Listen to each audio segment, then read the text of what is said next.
Oke, pada kesempatan kali ini kami akan membagikan soal pembahasan untuk kompetensi pedagogik, yaitu untuk SKB formasi guru, baik itu guru SD, guru SMP maupun guru SMA. Ini adalah bagian ke-11 dari video kami Jagotrik tentang soal dan pembahasan khususnya tentang tes SKB CPNS. Langsung saja kita masuk di soal yang pertama.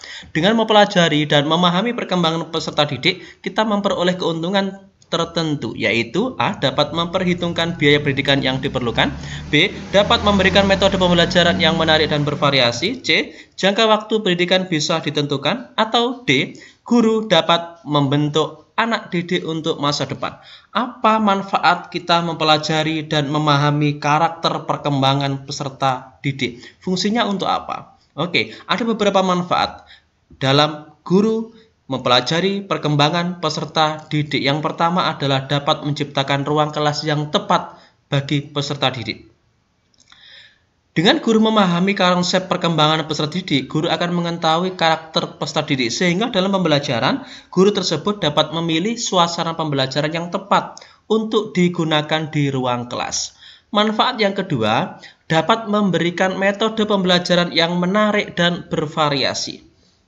Dalam pembelajaran, diperlukan adanya variasi metode dan model pembelajaran agar peserta didik tidak merasa bosan, agar ada inovasi-inovasi terbaru dari guru. Manfaat yang ketiga, mengetahui pelajaran seperti apa yang sangat dibutuhkan dan yang kurang dibutuhkan. Memang dengan mengetahui karakteristik peserta didik, guru dapat lebih dalam mengetahui pelajaran apa yang tepat untuk diberikan kepada muridnya. Manfaat yang keempat, memberikan dorongan bagi peserta didik dalam berinteraksi. Guru terkadang acuh dengan kondisi yang sedang dialami oleh siswanya.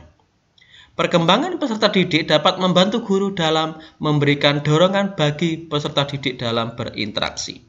Manfaat yang kelima, dapat mengendalikan diri agar tidak membeda-bedakan anak yang satu dengan anak yang lainnya. Terkadang dalam proses pembelajaran di kelas, tidak sedikit guru yang membedakan peserta didik. Ada lebih condong kepada beberapa peserta didik saja. Dengan memahami perkembangan peserta didik, guru akan sadar bahwa setiap peserta didik memiliki kemampuan motorik maupun psikomotorik yang berbeda-beda antara satu siswa dengan siswa yang lain. Manfaat berikutnya yang keenam adalah dapat memahami peserta didik dengan baik. Ini adalah manfaat yang paling utama dalam mempelajari perkembangan peserta didik, yaitu guru dapat memahami peserta didik dengan baik karena guru mengetahui karakteristik dan perkembangan peserta didik. Jadi di soal nomor 1, jawabannya adalah dapat memberikan metode pembelajaran yang menarik dan bervariasi. Pilihan jawaban yang B. Lanjut kita di soal nomor 2. Dalam perkembangan terdapat urutan yang dapat diramalkan. Hal itu dikemukakan oleh A. Jean Piaget, B. Erik Erikson, C. Robert H. Vigus, D. Karol Getwitzky, atau E. Albert Bandura. Dalam perkembangan terdapat urutan yang dapat diramalkan. Di sini menurut Karol Getwitzky, perkembangan mengikuti urutan yang dapat diramalkan. Pemahaman tentang perilaku yang seharusnya terjadi berikutnya akan membantu para praktisi untuk mengetahui perkembangan yang khusus dan menantang pada fase berikutnya yang semestinya. Jadi jawaban di soal nomor 2 adalah pilihan jawaban yang D. Lanjut kita di soal nomor 3. Seseorang yang menampilkan suatu tugas khusus yang mempunyai tingkat kesulitan lebih dari biasa dan mempersyaratkan waktu persiapan dan pendidikan cukup lama adalah definisi profesi menurut A. Rohmanoto Widjojo, B. Wetsky Gibson, C. Walter Johnson, D. Ahmad Sanusi, E. Robert Rigge. Menurut Rohmanoto Widjojo, profesi adalah adanya pengakuan masyarakat terhadap suatu pekerjaan. Sedangkan menurut D. Wetsky Gibson, pengakuan masyarakat terhadap layanan tertentu yang hanya dapat dilakukan oleh kelompok pekerja yang dikategorikan sebagai profesi. Sedangkan menurut Walter Johnson, profesi merupakan seseorang yang menampilkan suatu tugas khusus yang mempunyai tingkat kesulitan lebih dari biasa dan mempersyaratkan waktu persiapan dan pendidikan yang cukup lama.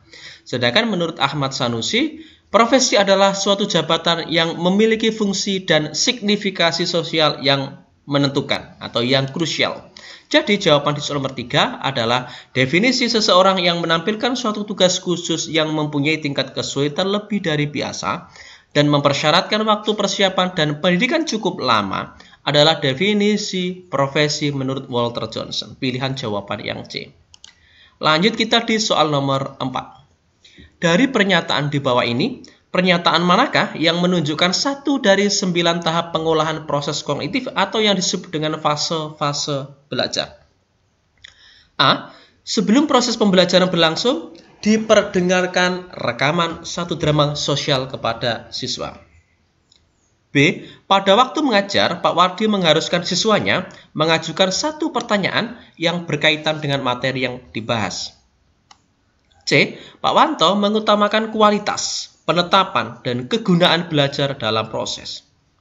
D. Bu Siska mengharapkan adanya perubahan tingkah laku yang berlainan dari siswanya setelah proses pembelajaran berakhir. Oke, sebelum proses pembelajaran berlangsung, diperdengarkan rekaman satu drama sosial kepada siswa karena langkah ini merupakan salah satu langkah untuk menarik perhatian pada awal pembelajaran. Jadi, dari pernyataan ini, pernyataan manakah yang menunjukkan satu dari 9 tahap pengolahan kognitif yang disebut dengan fase-fase belajar adalah pilihan jawaban yang A. Sebelum proses pembelajaran berlangsung, diperdengarkan rekaman satu drama sosial kepada siswa. Lanjut kita di soal nomor 5. Konsep menyodorkan berbagai situasi kepada siswa dan mendorong siswa untuk menyelidiki, mencari jawaban adalah konsep dan strategi A. Discovery learning, B. Inductive learning, C. Inquiry learning, atau D. Cooperative learning. Strategi inquiry berarti suatu rangkaian kegiatan belajar yang melibatkan secara maksimal seluruh kemampuan siswa untuk mencari dan menyelidiki secara sistematis, kritis, logis, dan analitis sehingga siswa dapat merumuskan sendiri penemuan-penemuannya dengan rasa percaya diri. Inquiry merupakan bagian inti dari kegiatan pembelajaran yang berbasis kontekstual. Pengetahuan dan keterampilan yang diperoleh oleh siswa diharapkan bukan hasil mengingat seperangkat fakta saja, melainkan hasil dari penemuannya sendiri, sehingga diharapkan pengetahuan ini benar-benar bermakna bagi siswa. Jadi, di soal nomor 5, konsep yang menyodorkan berbagai situasi kepada siswa untuk mendorong siswa untuk menyelidiki, mencari jawabannya adalah konsep dan strategi inquiry learning. Pilihan jawaban yang C.